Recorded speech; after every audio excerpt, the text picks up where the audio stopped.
Oke Kang, selamat malam. Langsung aja kita perkenalan dulu Kang ya.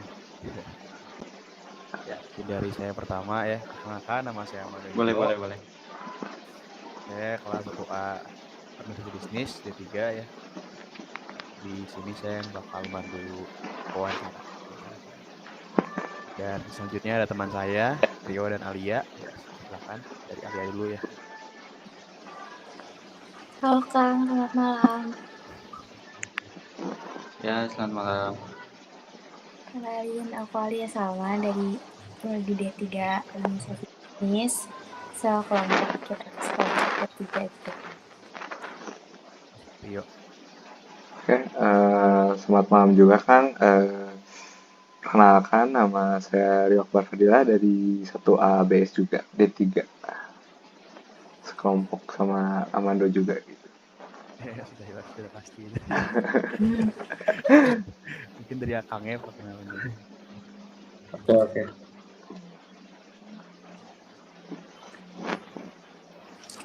Ya. Oke, dari saya mungkin ya. Ya Kang. Ini kedengeran jelas kan ya? Jelas Kang? Aman Kang? Oke. Ya, saya. Oke, selamat malam teman-teman. Malam Kang. Perkenalkan, saya Rama. Ini berarti kan AB22 ya? Iya, AB22 ya? Benar ya? Betul Kang. Betul Kang. Oh iya. Saya berarti AB18. Beda 4 tahun. Jadi, perkenalkan saya AB18. Ya udah sih gitu aja. Salam kenal teman-teman. Salam kenal Iya, Kang. sama maaf juga ya tadi saya telat. Oh nggak apa-apa Kang. Enggak apa Kang. Ya terus. Oke, dari awal pertama aja. Oke, mau nanya dulu Kang. Setelah lulus dari Polban tuh apa sih tantangan waktu mencari pekerjaan gitu?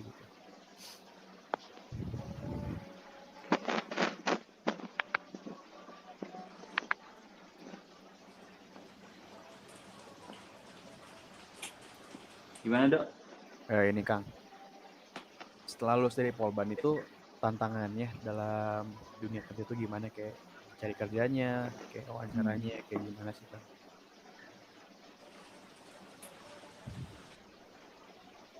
Bentar deh, ini saya pengen tahu dulu ini tuh sebenarnya hal yang pengen dicapai dari diskusi ini apa ya? Ini Sama Kang, tugas apa? Mata kuliahnya apa gitu? ya. Jadi kita tuh pengen tahu gitu manfaat atau apa ya sebenarnya manfaat dari pembelajaran pengembangan karakter itu di dunia pekerjaan itu apa gitu Kang?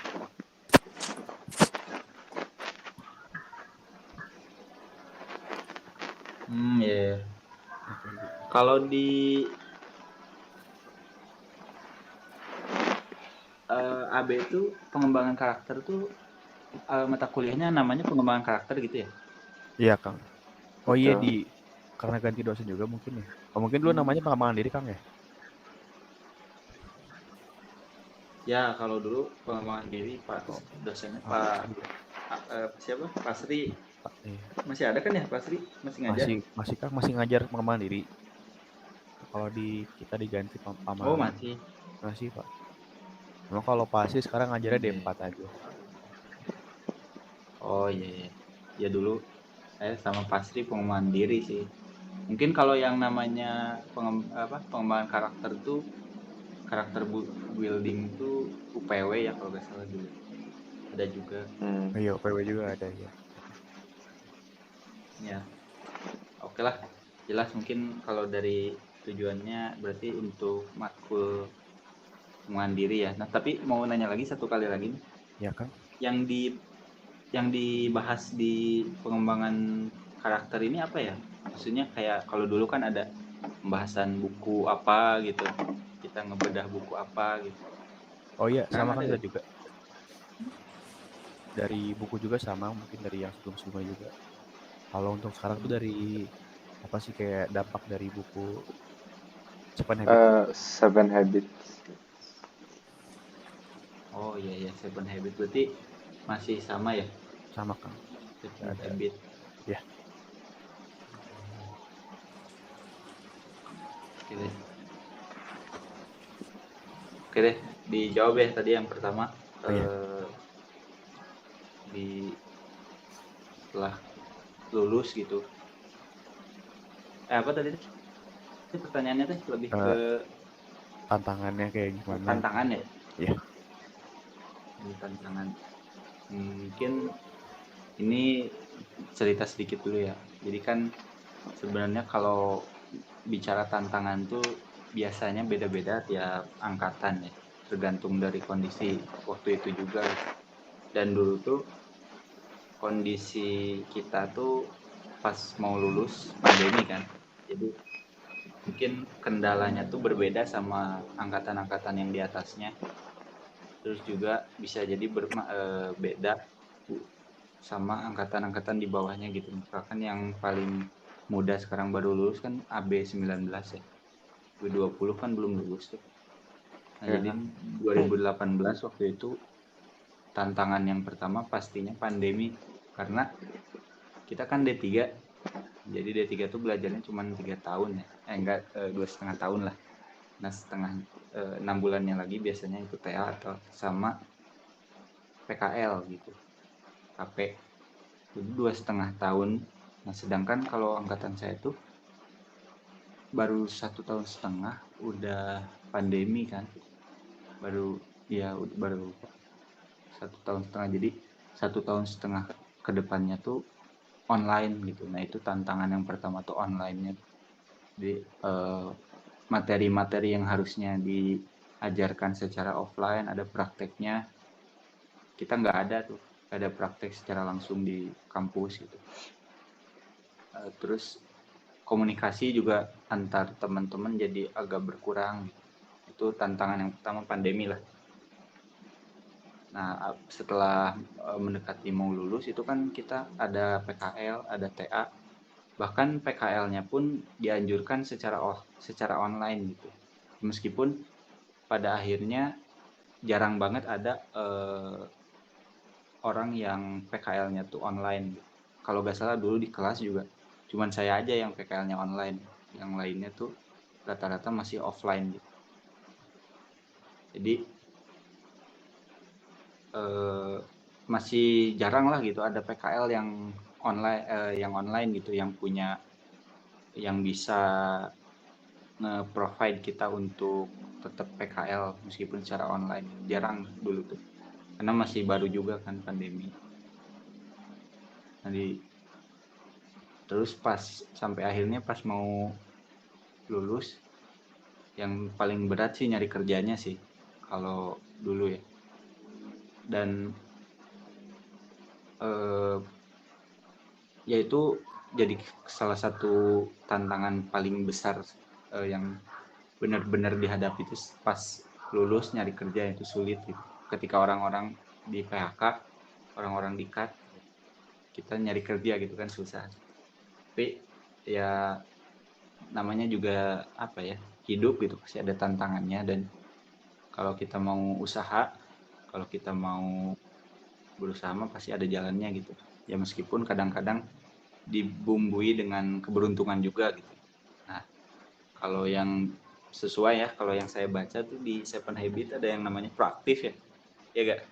Ya, Ya, Kang, Kang. betul, Kang. Proaktif. Jadi daripada kita reaktif, mending kita proaktif gitu kan ya katanya. Ya. Iya, betul. Ya, jadi daripada kita bereaksi berlebihan terhadap pandemi, mending kita ambil celahnya aja gitu, ambil kesempatan. Dan ternyata yang paling mudah untuk diambil celahnya itu ya dari segi teknologi, terus dari segi kemauan kita belajar gitu. Misalkan kayak kalau dulu tuh Google Meet kayak gini tuh bener-bener nggak dikenal ya kalau saya gitu. Kalau saya dulu nggak kenal tuh namanya Google Meet, Zoom meeting gitu. Terus aplikasi-aplikasi lain lah penunjang. Nah, tapi karena pandemi itu kita kan jadi dikenalkan tuh sama Google Meet, terus ada Zoom, ada Webex ya, kalau yang tahu Webex gitu. Itu kan jadi belajar hal baru tuh. Di situ kita, kalau menurut saya ya, itu celah yang harus kita ambilnya di situ gitu. Kita harus cepat bergeraknya gitu, jangan sampai ketinggalan lah. Itu yang pertama. Terus yang kedua, ternyata pembelajaran teori di dalam kelas itu jangan sampai kita anggap remeh gitu, karena ternyata justru hal-hal kecil yang ada di kelas tuh fundamental kita untuk di dunia kerja gitu. Contoh misalkan dulu saya sempat agak nggak terlalu merhatiin pas Pamamun ya, kalau teman-teman tahu Pamamun. Diajar Pamamun? gak? Enggak kan? Nah, Pamamun teh pam ya Kang ya? Pamamun tuh BA biasanya sih kalau Pamamun ya. Oh, mata kuliah apa yang diajar kemarin Kang? IT, apa sih, bukan IT, apa, informatik ya, IT lah, kayak gitu, kayak komputer gitu. Oh belum Kang, belum. Belum ya, mungkin Parijal sih kayaknya. Kalau untuk sekarang kita masih dasar Kang, paling ntar semester 2 kayaknya. Iya. Ya semester 2 sih udah Ya, mulai begini. penggunaan aplikasi gitu kan. Ya, nah di situ juga dasar-dasar komputer kayak misalkan Microsoft Office itu saya kurang merhatiin, jadi kayak cenderung kalau nggak ngerti itu udahlah nanti aja gitu. Padahal sebenarnya itu ternyata hal yang basic banget gitu. Jadi kalau misalkan teman-teman kurang mahir dalam ya Microsoft Office doang kurang mahir, mau apa gitu yang kita jadikan patokan gitu, karena kan skillnya yang dasar-dasar aja kita nggak terlalu bisa gitu. Nah di situ saya tuh sadar tuh pas udah kerja gitu, ternyata hal-hal yang kecil itu justru yang kepake gitu. Karena hal-hal yang besar mah ya udah pasti gitu kan, tapi hal-hal yang kecil juga ternyata pakai gitu. Itu sih tantangannya yang paling saya rasa mah pandemi ya, mencari kerja susah. Jadi ya beruntung aja sih saya juga waktu itu alhamdulillah sebelum lulus udah dapat kerja gitu, meskipun bukan di perusahaan yang besar gitu ya, tapi saya ambil dulu aja gitu kesempatannya, karena daripada nggak sama sekali gitu kan, saking susahnya lah orang-orang Ya betul ngelihat Kang. pada ngeluh gitu. Pada ngeluh, saya udah dapat kerja ya, meskipun bukan kayak perusahaan startup gitu lah, tapi saya ambil aja gitu, karena supaya nggak ada celah untuk nganggur gitu. Itu sih kalau dulu ya. Jadi saya nggak terlalu idealis tentang saya pengen di perusahaan yang gede gitu. Dulu tuh enggak sih. Yang penting kerja dulu, diambil tuh pengalamannya, baru setelah itu mau nyari lagi silahkan. Mau stay di situ juga nggak apa-apa gitu, karena yang penting itu pengalamannya dulu lah. Dan si posisinya tuh relate sama ilmu kita gitu. Itu sih paling tantangan kalau selama pas menuju lulus ya, sampai lulus. Bagus kan tapi endingnya seru juga. Mungkin lanjut ya pertanyaan selanjutnya itu. Kan di bagian terakhir buku itu kan dijelaskan Kang ya, ada 4 dimensi kehidupan yang ada Ya, ruang tubuh, otak, hati dan jiwa. Pasti kan kayak kalau kerja kan capek gitu ya, kadang malah lembur gitu kayak dari bosnya juga. Nah, terus kadang kalau nggak teman-temannya gitu yang bikin capek juga. Nah itu gimana gitu Akang tuh ngatur semuanya gitu biar balance di kerja gitu. sorry tadi gak putus-putus, gimana biar apa? Oke. Nah jadi kan ada ini 4 dimensi kehidupan kan dari buku di Happy Habit itu kan tentang merawat tubuh, otak, hati dan jiwa. Dan kalau kita kerja kan pasti capek mental, fisik juga kan. Terus juga ya Ya, pasti mikir juga kan apalagi kalau lembur terus tugasnya banyak gitu ya. Itu gimana sih cara Akang buat ngatur atau ngejalaninnya gitu selama bekerja gitu? ya.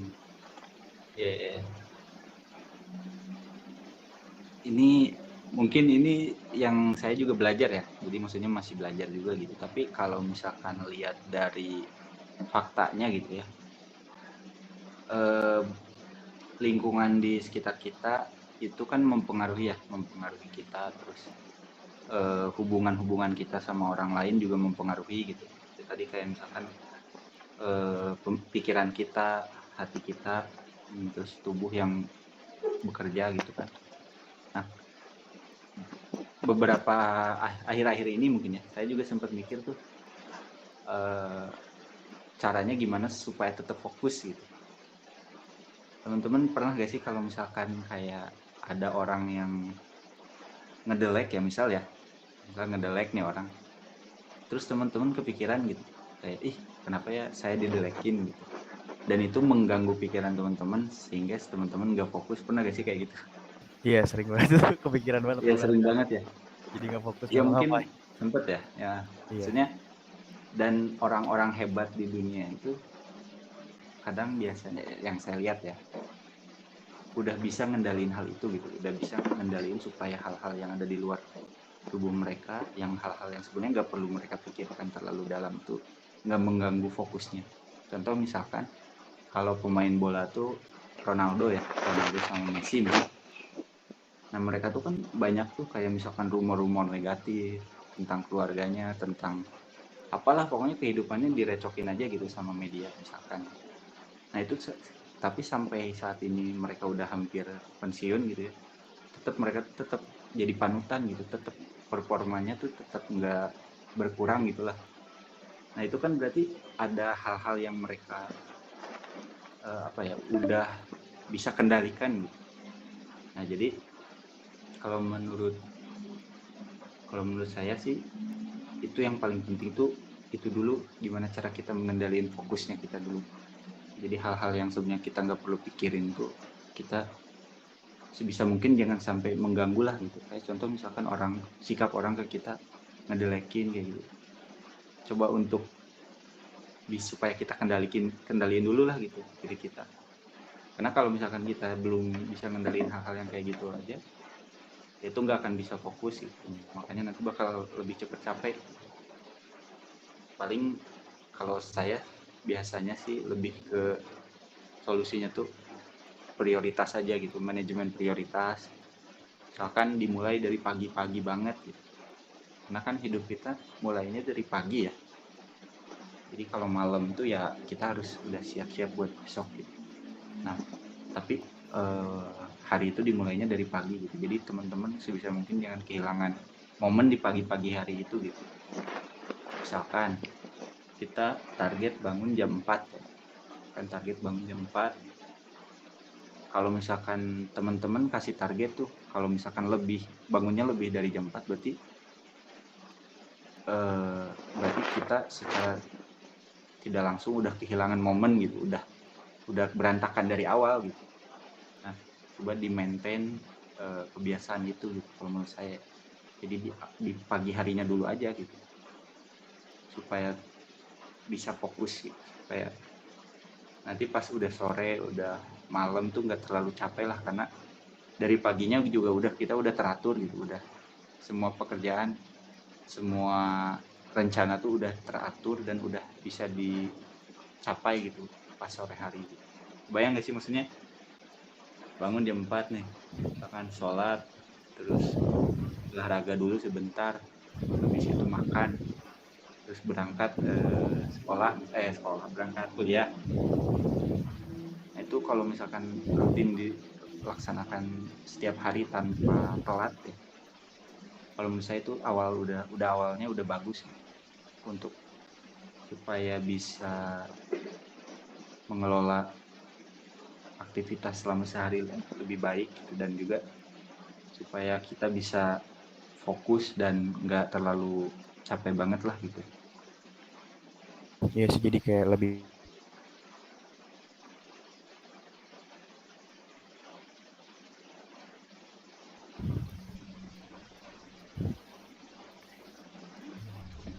Kang Ya, ya kayak gitu ya.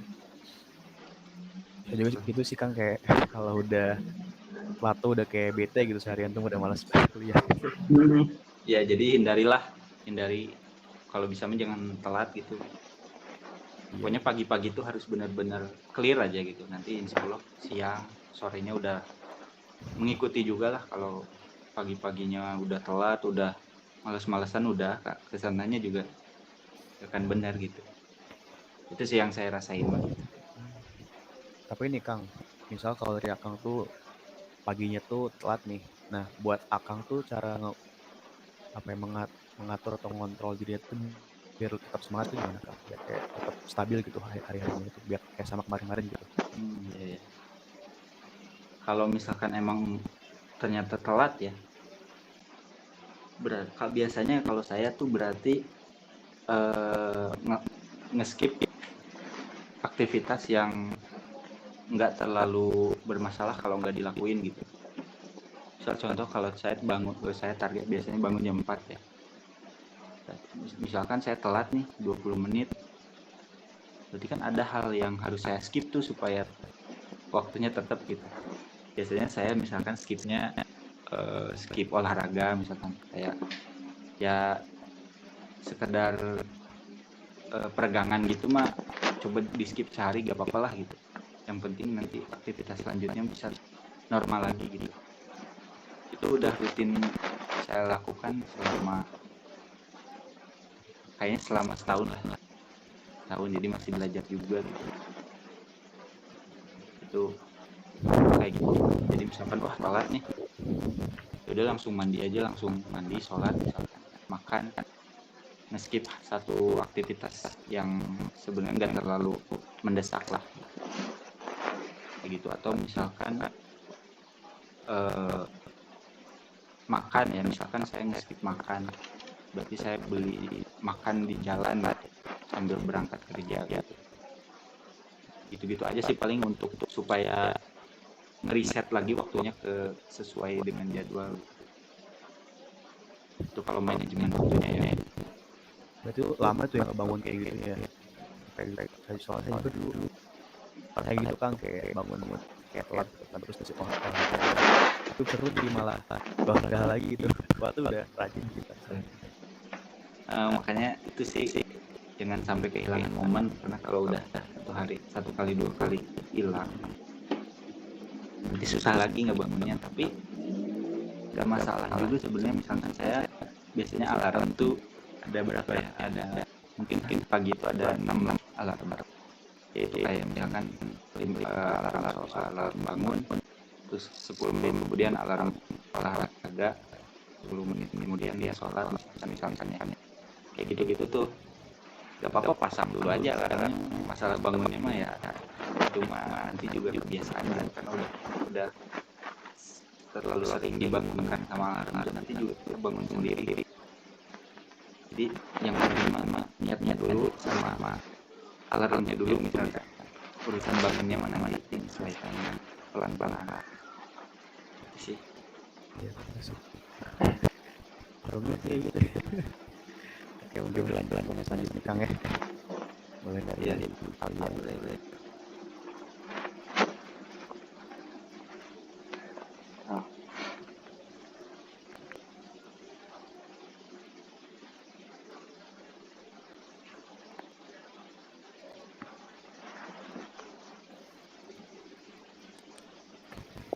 Bisa ada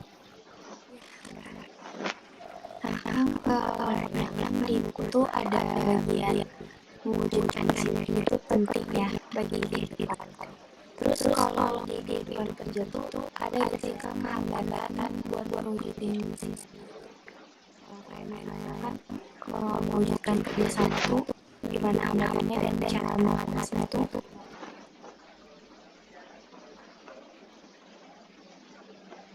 Ya. Sinergi berarti kan kayak semacam kita kerja sama gitu ya. Kan dua arah konsepnya. Kita mau kerja sama, mereka juga ada orang-orang juga mau kerja sama. Jadi kan ada hal-hal yang luar dari kita kan. Sebenarnya kalau ketika sinergi kita kerja sama mau kita bangun ya kita yang paling tinggi dari kitanya dulu aja gitu. Misalkan kita sebagai seorang yang mau bersinergi ideal kayak gimana sih gitu. Akan komunikasinya dibangun, terus mulai pendekatan ke orang-orang yang mau kita kerja sama. Tapi nanti ketika ada apa-apa di luar dari kamar, nah itu jangan jalan lagi sampai membuat kita jadi fokus atau jadi malas bersinergi lagi. Yang penting gimana cara kita komunikasi dengan orang-orang ini bahwa kita harus bekerja sama dalam hal ini gitu. Karena kalau misalkan tentang kesadaran nggak susah 100% memakan kontrolnya. Jadi tantangan juga sebenarnya. Cuman yang bisa kita lakukan adalah udah kita perbanyak komunikasi sama orang-orang yang banyak. Mungkin kalau misalkan memberi contoh lah gitu. Kan kalau kerja sama ini bukan banyak tenaga ya kita contohkan untuk melakukan hal itu dulu gitu ya, biar orang-orang lihat, orang-orang itu juga sadar gitu akan tugasnya.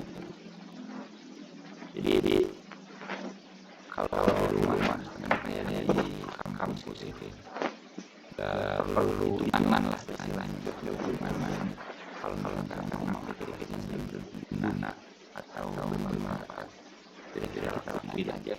Meskipun ada orang yang tanggung jawab itu, orang-orang yang harusnya untung dari itu malah leha-leha gitu. Kita contohin lagi aja gitu. Dan kasihin juga. Kalau di dunia kerja kan pasti udah bukan sukarela kan ya. Ada tujuan juga Ya. gitu kayak dapat gaji. Nah, misalkan gitu ya Kang, ada temen gitu yang agak rese tempat kerja gitu. Nah itu Kang gimana sih buat ngadepin? Terus tuh kayak Akang tuh ditugaskan sama dia gitu dan harus dilakukan gitu. Itu Kang gimana sih ngadepinnya? Kayak bilang ke atasan tuh, gak mau diam sama dia atau gimana gitu kan? Ya kalau konteksnya temen ya, kalau ini di kerjaan kan ya tadi nanya. Ya kerjaan gimana? Ya kalau di konteksnya kerjaan itu kan sebenarnya kita profesional ya. Jadi misalkan ada orang yang rese untuk kalau diajak kerja sama misalkan, kalau secara personal resenya, kalau saya sih nggak terlalu menghiraukan gitu. Maksudnya kalau misalkan dia tetap mengerjakan pekerjaannya dengan baik dan selesai pekerjaan kita bersama lancar, gak masalah gitu. Karena hubungan antar personal di dunia pekerjaan tuh kayaknya bukan jadi prioritas lah kalau di dunia pekerjaan gitu. Jadi yang penting kita profesional ngerjain pekerjaan kita beres, pekerjaan mereka beres, pekerjaan kita bersama selesai tepat waktu gitu. Itu udah cukup gitu. Nah gimana cara kita menghadapinya kalau misalkan nggak kayak gitu ya, nggak ideal beres tepat waktu, misalkan mereka malah leha-leha gitu karena resenya itu mah balik lagi ke pendekatannya aja gitu. Kita misalkan kalau memang dianya masih belum mengerjakan tugas yang dia emban ya, kita bisa kasih tahu secara langsung gitu, secara halus langsung, ini bagian kamu yang belum ini ya, kalau bisa diselesaikan ya gitu, karena kita udah mepet deadline-nya misalkan. Jadi langsung dibicarakan aja gitu kalau memang benar-benar mendesak mah. Itu juga bisa kita bukan aduin, bisa kita bilang ke atasannya gitu, ke atasannya bahwa ini Pak ada pekerjaan yang belum selesai gitu, dari si A itu juga nggak apa-apa gitu, nggak masalah kalau saya ngelihatnya gitu ya. Karena kan yang paling penting dari bekerja itu pekerjaan kita beres dan tepat waktu dan sesuai gitu, nggak ada yang keliru atau nggak ada banyak revisi lah pokoknya. Ini kan itu kan target minimalnya. kalau misalkan udah masih belum juga ya gitu gitu aja sih kalau di dunia pekerjaan. Beda kalau di himpunan ya, mungkin kita masih bisa banyak kebijaksanaan untuk orang-orang kayak gitu ya udahlah gak apa-apa, namanya juga belajar gitu. Tapi kalau di dunia pekerjaan mah itu udah beda lah. Itu sih kayaknya kalau yang saya rasain, dan belum nemu juga sih yang rese banget gitu ya. Paling juga atasan yang rese mah. Iya sih. Kadang maunya berlebihan nih. Iya. Oh kalau Kang nih kerja gitu di apa ya? Lupa lagi gue. Lanjut aja Kang ya. Oh, Kang. Ya, Gue lupa mau santai. nanya apa tadi. Lanjut aja dari Rio mungkin tanya dulu. Oke. Pertanyaan di buku ini juga ada Kang ya, di kebiasaan 3 gitu, dahulukan yang utama. Gimana sih cara Akang ini memanage waktu gitu agar seimbang antara pekerjaan dan juga hiburan gitu biar nggak stres gitu Kang. Ya. Itu dahulukan yang utama tuh yang ada Yang kuadran itu ya? kuadran waktu ya Kang. Oh iya. Kalau itu mah sih manajemen waktu yang tadi ya mungkin ya, relate juga tuh. Kayak misalkan dari pagi dulu pas TA saya udah mulai spesifik gitu dalam sehari itu saya mau ngerjain apa sampai dari jam berapa sampai jam berapa gitu. Itu benar-benar setiap hari saya tulis. Itu manajemen waktu pertama kali saya belajar manajemen waktu kayak gitu. Jadi saya tulis misalkan ya waktu TA tuh, karena kan TA nggak ada mata kuliah gitu. Lain paling juga bimbingan gitu. Jadi sebenarnya seharian itu kosong banget gitu. Makanya ketika ada teman-teman yang aku begadang sampai malam nih ngerjain TA. Lah, pagi-pagi sampai sore kalian ngapain gitu. Sedangkan aku tuh saya tuh bener-bener kayak kosong banget gitu, ini waktu bener-bener kalau nggak dipakai tuh ya emang bakal kayak gitu, bakal begadang gitu. Kenapa kalian begadang gitu dulu, sampai nggak relate lah dengan hal-hal yang begadang gitu dulu. Nah, dulu tuh mulainya misalkan nih dari pagi bangun jam berapa ya, tapi kalau dulu bangun enggak sih, misalkan pengen mulai jam 8 mau ngerjain apa nih, misalkan kita ngerjain bab 1 sampai jam berapa, sampai jam 10 misalkan 2 jam, terus 2 jam oke lah kasih istirahat 15 menit misalkan. Terus saya tulis juga tuh 10 sampai 10.15 istirahat, lanjut lagi 10.16 sampai 11 misalkan membuat draft apa gitu misalkan. Lanjut tuh sampai sore, pokoknya padat aja. Itu pertama kali manajemen waktu. Jadi setiap hari itu benar-benar gak boleh ada waktu luang gitu. Meskipun pada kenyataannya tuh ngaret gitu. Jadi kadang saya telat berapa ngerjainnya gitu, nggak tepat waktu sesuai jadwal, tapi nggak apa-apa, yang penting di otak tuh udah dari pagi sampai sore tuh udah tahu mau ngapain. Nah baru di sore ke malam itu biasanya saya misalkan ya udah break gitu, kayak ya udah ngobrol sama keluarga atau main game atau apa gitu ya. Nah malam tuh biasanya jam 8 udah tidur tuh, bangun lagi subuh, habis subuh atau misalkan pagi-pagi nulis lagi mau apa yang mau dikerjain. Itu manajemen waktu yang utama. Nah sekarang yang dahulukan yang utama tuh, kalau itu mah kayaknya ini kan manajemen prioritas gitu, beda lagi. Mungkin kalau manajemen waktu mah lebih ke gimana kita mengelola waktu gitu selama waktu tertentu. Kalau manajemen prioritas itu kan misalkan dalam hari itu tuh kita punya beberapa aktivitas, mau mana dulu yang didahulukan gitu kan. Biasanya sih prioritas kalau yang saya tahu ya jangan lebih dari berapa ya, 5 atau 3 ya, saya lupa lah. pokoknya kalau udah menyangkut prioritas yang dahulukan yang utama-utama gitu. Kalau bisa sih udah misalkan udah 3 aktivitas gitu. Misalkan dalam satu waktu kita mau ngerjain ada 2 hal yang kita kerjain, berarti kan kita harus mana dulu yang dikerjain, itu prioritas tuh. Dan jangan sampai terlalu banyak untuk menentukan prioritas. Oh ya, kalau dulu tuh kalau sharing sama Kahim sebelumnya tuh, kalian punya 3 hal yang bisa kalian lakukan, yang kalian pilih cuma 2 gitu. Misalkan organisasi, pernah dengar gak? Akademik, organisasi, atau pacaran misalkan. Oh, pernah. Pernah ya? Nah itu tuh kalian biasanya cuma bisa pilih 2 katanya.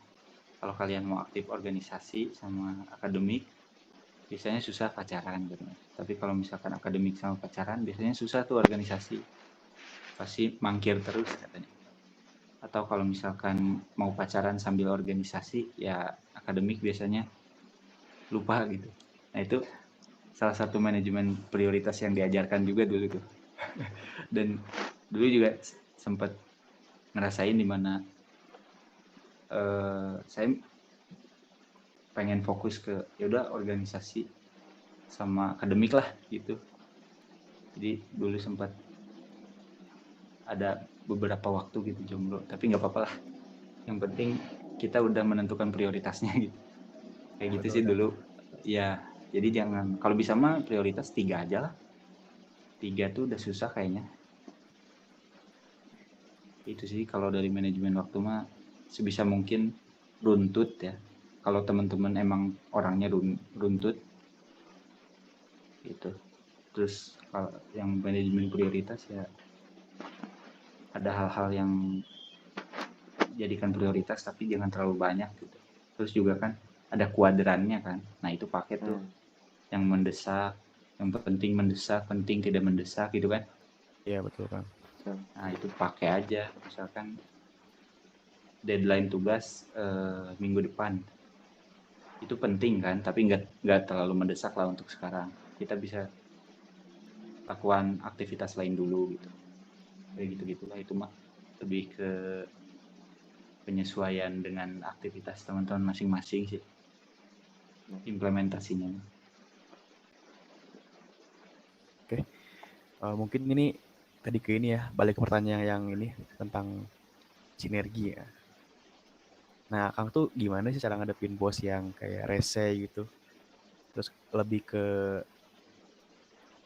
protes tuh gimana, Kang? Atau dijalin aja gitu? Kalau protes juga kayaknya nggak bisa ya. Jadi agak susah kalau protes. Paling misalkan ada kayak yang rese gitu ya, ya mau gak mau sih kalau saya mah kerjain aja gitu. Misalkan kalau ada tugas yang saya kerjain tapi setiap saya laporan tuh ditambahin lagi sesuatu gitu yang membuat hal itu nggak ada progres gitu. Nah ya kalau mau gak mau dikerjain aja sesuai dengan keinginannya gitu, karena kan itu juga bagian dari pelaksanaan tugas ya. Sebagai pelaksana ya udah apa yang diinginkan atasan kita kerjakan gitu. Dan karena nanti pertanggungjawaban tentang pekerjaan itu selesainya kapan itu kan tergantung dari atasannya juga gitu. Kalau atasannya nggak banyak minta mah ya sebenarnya kita udah beres dari kapan gitu kan istilahnya. Misalkan itu kalau untuk request tugas, tapi kalau untuk rese-rese yang lainnya ya misalkan kayak kalau saya tuh kebetulan kerjanya di kayak apa ya, jadi tentang aturan-aturan gitulah, kayak kehadiran, terus orang-orang yang terlambat, pokoknya tentang performa karyawan lah gitu. Nah kadang-kadang dari atasannya juga nggak menerapkan nggak jadi contoh yang baik gitu. Nah, itu kan kadang rese juga ya kenapa mereka nggak mencontohkan. Di situ sih kalau saya ya udah sesuai dengan aturan aja. Misalkan kalau atasannya rese nggak sesuai prosedur ya saya bakal tindak juga sesuai dengan prosedurnya gitu, sesuai dengan sanksinya. Urusan dia misalkan ya, urusan dia malu atau enggak ya itu mah dampak dari perilaku dia gitu. Misalkan dia malah telat ya. Harusnya kan pemimpin mah nggak boleh mencontohkan yang buruk tuh. Tapi kalau misalkan dia faktanya telat, ya saya tetap bakal proses itu sebagai telat. Nggak karena atasan itu contoh jadi nggak boleh kelihatan salah, nggak kayak gitu. Ya emang susah ya, emang berat gitu kalau ngelawan ke atas terus takut, canggung gitu. Tapi ya gimana lagi lah, kalau kita mah sesuai dengan aturan aja. Itulah contohnya. Nah, selanjutnya ini mungkin terakhir ya pertanyaannya. Boleh terakhir saya. Sini. Jadi kan pasti kan capek ya. Nah, dan juga kadang buat rese gitu ya, kayak teman apa gimana gitu ya. Nah itu yang bikin Akang tetap semangat kerja tuh apa sih Kang, yang memotivasi Akang untuk Kalau jadi teman-teman suka ngeliat video-video motivasi gitu ya. Tapi jadi kan biasanya orang tuh menerima apa yang relate sama dia aja gitu biasanya ya. Dan saya tuh pernah nonton sebuah video dan relate gitu. Jadi saya ngikutin terus. Nah biasanya kecenderungan orang-orang kayak gitu kan. Jadi sebenarnya bukan pendapat nggak tahu sih, tapi bukan pendapat orang bagus atau enggak yang kita terima, tapi lebih ke relate sama kita gitu kan biasanya. Nah dulu saya pernah nonton video tentang pokoknya tentang kerjaan. Karena dulu kan saya yang tadi saya bilang itu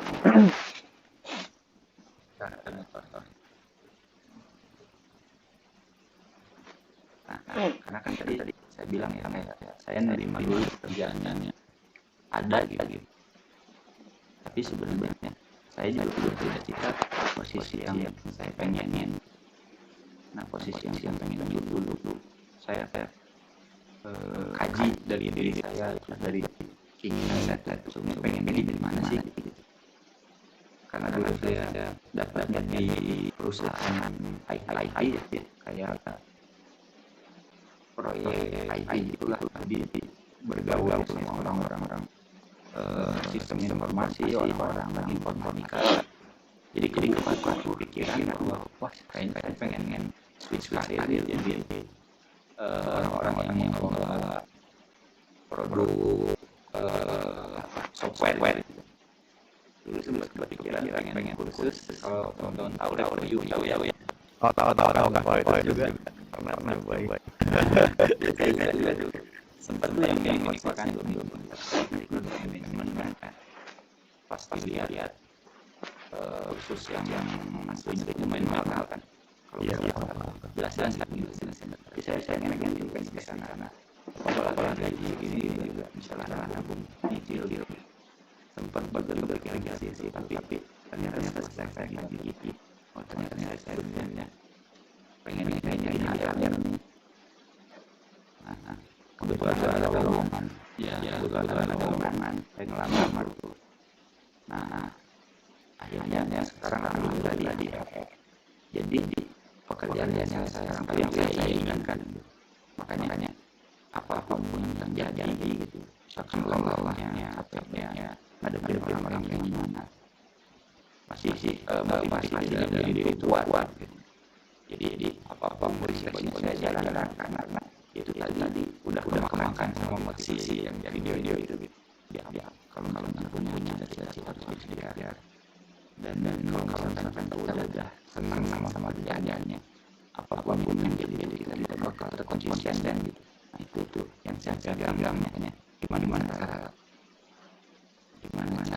kita untuk konsisten dan meskipun capek gitu kita lakukan yang suka gitu, kita cari di mana sih kita pengen bekerja, kalau pengen bekerja, kalau usaha apa sih yang kita pengen bangun gitu. Itu beda-beda kayaknya. Misalkan teman-teman di sini tiga nanti ke depannya lalu pengennya fokus di mana. Misalkan kayak saya di HL, biasanya banyak update juga orang-orang barunya pengen misalkan di HL pengennya di GE ya kayak general affairs. Jadi itulah di bidang-bidang yang mirip dengan keilmuan tadi gitu.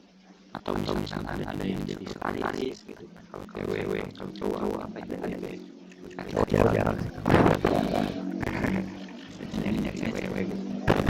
Jadi baik itulah contohnya. Di teman-teman kaji aja apa yang pengen bahas apa sih. Kayak saya tuh setelah kerja hampir kursus kan mahal, hampir ini juga gitu. Jadi mulai dari sekarang lah ada waktu lah untuk mengkaji apa sih yang disuka gitu. Kursus online banyak sekarang yang bisa menunjang itu gitu. Saya juga dulu kursus masuk AR agak kosongan, saya kursus 3 bulan di hari Senin, tahu kan? Iya. Kursus dulu saya punya modal yang kosong banget kalau di AR yang meskipun tertarik. Jadi pokoknya mah kalau udah cinta sama sesuatu mah bakal totalitas apa sih, makanya teman-teman cari aja apa yang teman-teman cinta gitu, maksudnya bidang itu bidang pekerjaan. Oke. Terakhir Kang ya. Boleh. Nah, Kang ini ya, pengaruh dari cybernet itu besar nggak dalam kehidupan pekerjaan gitu? Seberapa besar sih pengaruhnya gitu?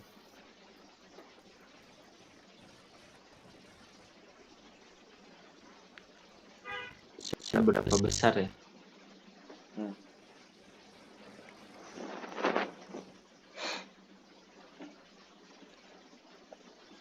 Kalau menurut saya sih, kalau disebut sangat besar, kayaknya enggak juga ya, karena kita juga udah lupa juga sih, dulu kan kepaksa pakai buku itu, kalian juga kayaknya iya. Dulu tuh malah ada ngerangkum buku gak sih? Ada kan? Iya, TS juga TS kayak gitu. Oh, TS ada ya? Masih ada ya? Masih ada kan? Itu kayaknya gak jelas tuh itu. Kalau dulu bukunya buku yang apa sih namanya, buku kampus ya, buku kampus bukan?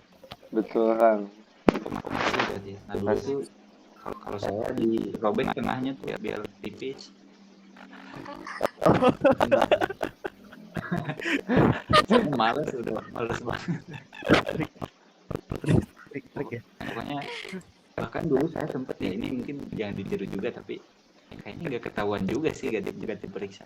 Bahkan saya dulu nulis bukan ada yang ada di buku itu gitu, saya tulis aja yang ada di Google gitu. Bahkan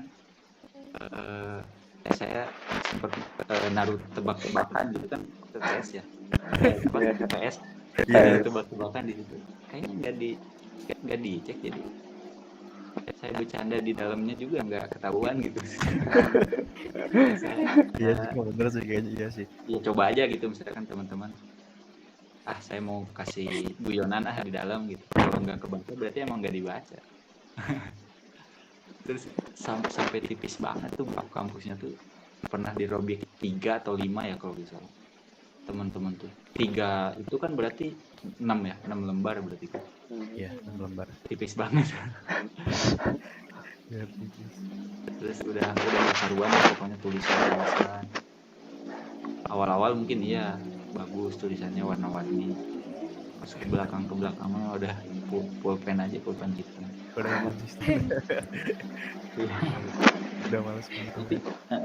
Tapi ternyata masih ada ya. Masih kan. Mungkin tugas itu tuh lebih ke bukan makna tersurat ya, tapi makna tersirat, mungkin lebih ke ya kejujuran kita mungkin ya. Tadi kayak saya kan ngerobek buku tengahnya gitu kan, terus nggak nyatet hal yang ada di bukunya malah saya ngelantur gitu. Mungkin itu tersirat gitu tugasnya tuh, ya itulah kejujuran kita, konsistensi kita. Mungkin dulu mah jangan apa ya, karena banyak tugas gimana mau konsisten gitu tugas itu. Oke. Dulu itu TS biasanya kalau dulu sempet 2 buku sekaligus, jadi 2 buku tuh berarti 2 TS. Oh, Sekarang kalau berapa?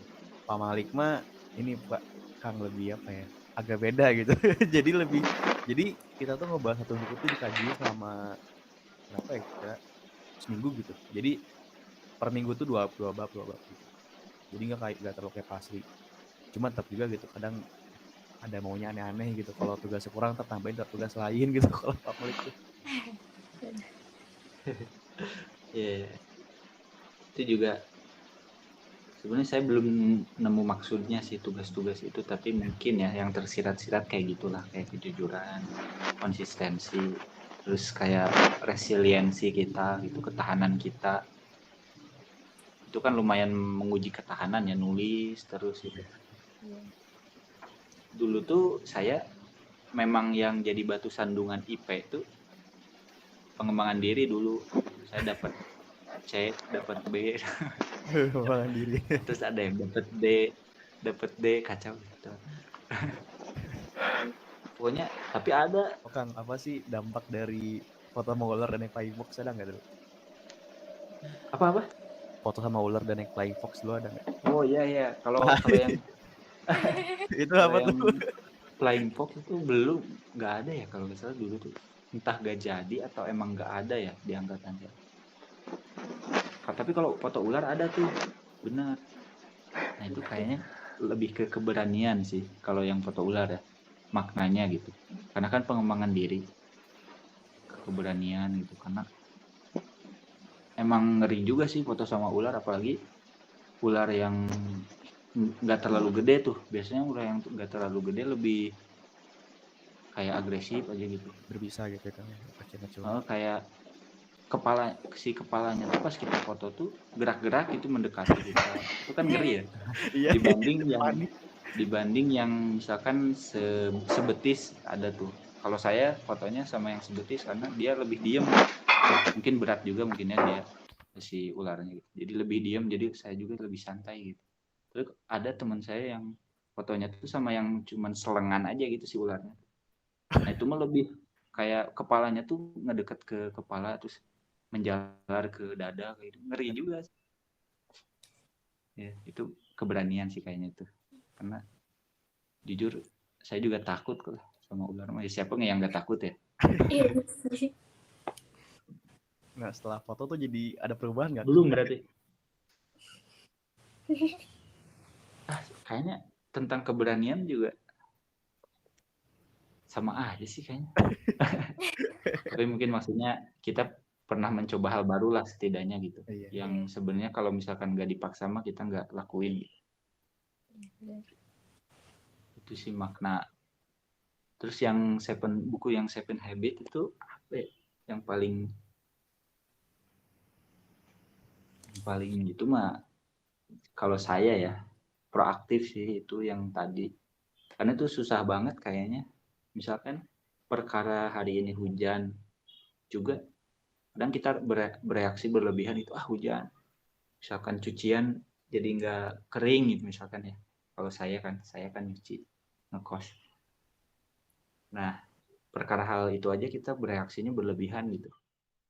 Tapi padahal kan kalau kita proaktif, alhamdulillah hujan, jadi nggak panas misalkan, ya gitu kan. Selalu ada aja gitu alasan untuk bersyukur mah. Tapi sampai saat ini mah saya rasa sulit sih itu asli. Benar, kayaknya itu teori yang paling sulit di Seven Habits ya. Menurut saya. Betul kan. Mungkin sekian aja Kang ya dari wawancaranya. Oke. Makasih Kang ya. Oh mungkin ini Kang sebelum itu kita Iya sama dulu. Ya kenapa Kang tadi Kang? Oh saya nggak ini Iya saya kayaknya nggak on cam ya. Oh sorry nih kurang memungkinkan. Oh ya udah nggak apa-apa. Paling bentar Kang ya. Satu aja. Semua dong gaya dong yang lain.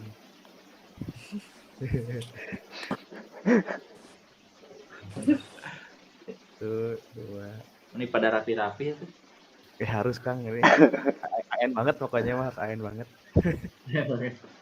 Tapi itu pasti bawahannya ini ya, sarung.